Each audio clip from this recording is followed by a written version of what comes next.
आप सबका हमारे YouTube चैनल पर स्वागत है। श्री कृष्ण गोविंद हरे मुरारी, हे नाथ नारायण वासुदेवाय।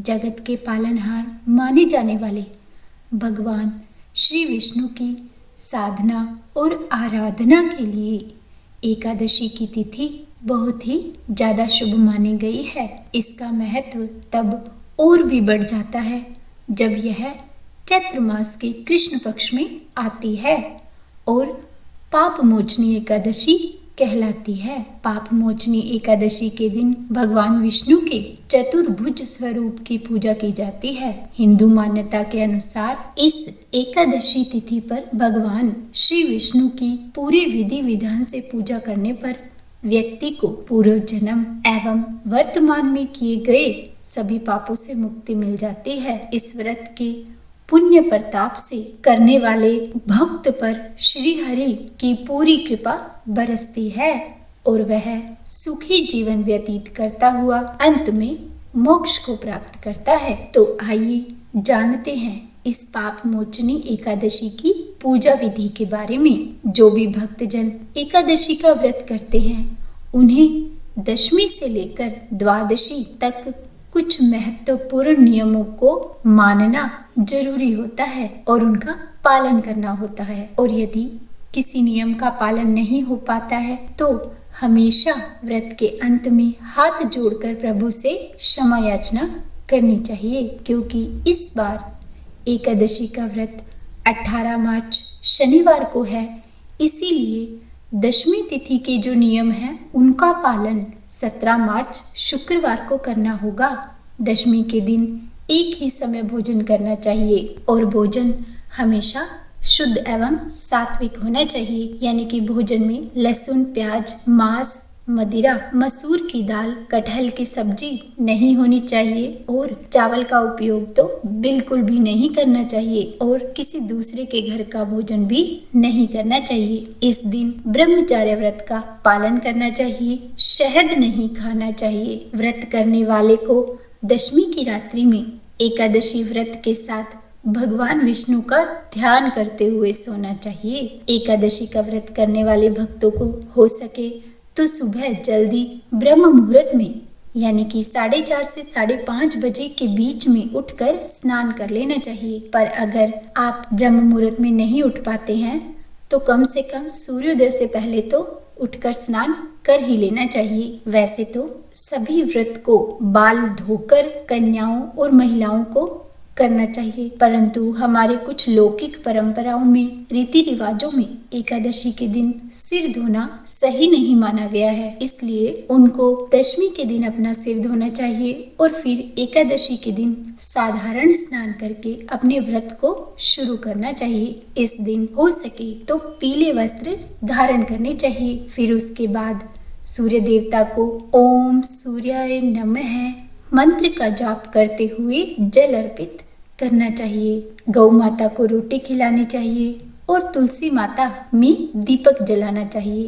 व्रत करने वाले को हमेशा अपने व्रत का प्रारंभ संकल्प लेकर करना चाहिए। तो इसके लिए भगवान विष्णु के सामने अपने हाथ में पानी, फूल, मुद्रा यानी कि रुपए और पूजा की जो सुपारी होती है उसे रखकर संकल्प लेना चाहिए और कहना चाहिए कि मैं भगवान विष्णु की प्रशंसा एवं अपने पापों से मुक्ति एवं मोक्ष की कामना से यह पाप मोचनी एकादशी का व्रत रखने जा रही हूँ। तो मेरा यह व्रत सफलता पूर्वक पूरा हो सके, इसके लिए श्री हरि मुझे अपनी शरण में रखे। फिर संकल्प लेने के बाद भगवान विष्णु की पूरी विधि विधान से पूजा करनी चाहिए। पाप मोचनी एकादशी व्रत की पूजा करने के लिए पूजा के स्थान पर एक वेदी बनानी चाहिए और उस पर उड़द, मूंग, गेहूं, चना, जौ, चावल और बाजरा रखना चाहिए। इस व्रत की पूजा में सप्तधान की वेदी यानी कि सप्तधान से घट की स्थापना की जाती है। फिर एक कलश में जल भरकर वेदी पर रखें। उस कलश में आम या अशोक वृक्ष के 5 पत्ते लगाएं। उसके बाद वेदी पर भगवान विष्णु की प्रतिमा या चित्र जो भी आपके पास है उसे स्थापित करें और साथ ही भगवान गणेश की प्रतिमा भी स्थापित करनी चाहिए। फिर धूप दीप जलाकर सबसे पहले भगवान गणेश की पूजा करनी चाहिए। उनके सिंदूर लगाएं, रोली से तिलक करें, फल फूल एवं दुर्वा चढ़ाएं, जनेऊ चढ़ाएं और फिर भोग लगाएं। उसके बाद भगवान विष्णु की पूजा करें, उनको पंचामृत से अभिषेक कराएं। भगवान विष्णु को पीले चंदन से तिलक करें और खुद के भी तिलक लगाएं। कहते हैं खुद को तिलक लगाकर ही उसके बाद भगवान की पूजा अर्चना शुरू करनी चाहिए। भगवान विष्णु को पीले फूल, पीले रंग की मिठाई अर्पित करें। एकादशी के दिन श्री हरि को 11 पीले फूल, 11 पीले फल एवं 11 पीली मिठाइयाँ अर्पित करना बहुत ही शुभ माना जाता है। भगवान विष्णु को भोग लगाते समय तुलसी के पत्ते जरूर चढ़ाएं। उसके बाद पाप मोचनी एकादशी व्रत की कथा पढ़ें या सुने। यह एकादशी व्रत की कथा आप हमारे चैनल पर भी सुन सकते हैं। पूजा के अंत में भगवान लक्ष्मी नारायण के शुद्ध घी का दीपक जलाकर आरती करनी चाहिए और फिर सभी को प्रसाद बांटना चाहिए। एकादशी व्रत वाले दिन सूर्यास्त के बाद यानी कि संध्या पूजन में भी तुलसी जी के पौधे के पास एक घी का दीपक जरूर जलाना चाहिए। एकादशी के दिन तुलसी के पौधे में जल अर्पित नहीं किया जाता पर पूजा की जाती है। और एक बात और, इस दिन तुलसी दल का सेवन भूलकर भी नहीं करना चाहिए। ऐसा करने से व्रत करने वाले का व्रत खंडित हो जाता है, परंतु व्रत का पारण करते समय तुलसी दल का सेवन जरूर करना चाहिए। इस दिन भक्तों को पूरे सच्चे मन से उपवास रखना चाहिए और संध्या पूजन के बाद फलाहार करना चाहिए। कुछ भक्त केवल अनाज एवं चावल से बने भोजन से परहेज करके आंशिक उपवास भी रखते हैं। यह व्रत करने वाले को किसी भी प्रकार का क्रोध नहीं करना चाहिए और रात्रि में सोना नहीं चाहिए और हो सके तो इस दिन विष्णु सहस्त्र नाम का पाठ जरूर करना चाहिए। अगले दिन यानी कि द्वादशी को प्रातः फिर स्नान करके भगवान विष्णु की पूजा करनी चाहिए। फिर उसके बाद हो सके तो किसी ब्राह्मण को भोजन कराकर अपनी योग्यता के अनुसार दान देना चाहिए और शुभ मुहूर्त में अपने व्रत का पारण करना चाहिए। व्रत के पारण के शुभ मुहूर्त की जानकारी आपको इस वीडियो में आगे मिल जाएगी, तो इस वीडियो को अंत तक जरूर देखिएगा। एकादशी व्रत करने वालों को यह ध्यान रखना चाहिए कि वह इस दिन किसी भी प्रकार का तामसिक भोजन ग्रहण ना करे, ना ही दशमी की शाम को और ना ही द्वादशी के पूरे दिन, क्योंकि एकादशी का व्रत 3 दिनों तक के नियमों पर चलता है, दशमी से लेकर द्वादशी तक।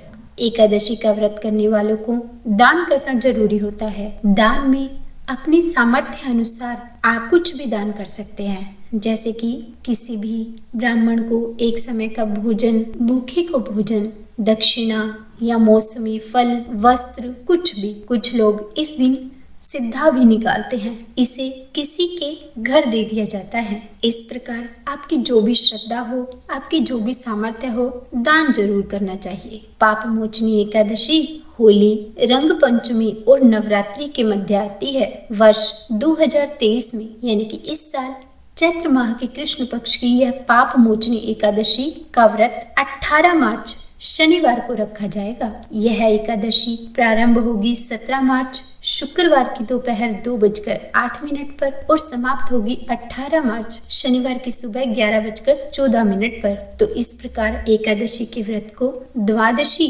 तिथि में करना ज्यादा उत्तम माना जाता है। और दूसरा, यह उदया तिथि भी है, तो यह व्रत 18 मार्च शनिवार को ही रखना ज्यादा उत्तम होगा। और इस दिन सूर्योदय का जो समय होगा वो होगा सुबह 6:37 एवं सूर्यास्त का समय होगा शाम 6:33। इस दिन राहु काल का समय होगा सुबह 9 बजे से लेकर 10 बजे के बीच में। तो आपको जो भी एकादशी की पूजा या कोई भी धार्मिक कार्य करना है तो राहु काल के समय को टाल कर करिएगा। द्वादशी तिथि प्रारंभ होगी 18 मार्च शनिवार की सुबह 11:15 बजे और समाप्त होगी 19 मार्च रविवार की सुबह 8:07 पर। तो ऐसे में द्वादशी तिथि 19 मार्च रविवार को मानी जाएगी। और इस दिन सूर्योदय का समय होगा वो होगा सुबह 6:36 एवं सूर्यास्त का समय होगा शाम 30 इस दिन राहु काल का समय होगा 4:30 बजे से लेकर 6 बजे तक। द्वादशी तिथि के दिन ही व्रत पारण किया जाता है। तो इस दिन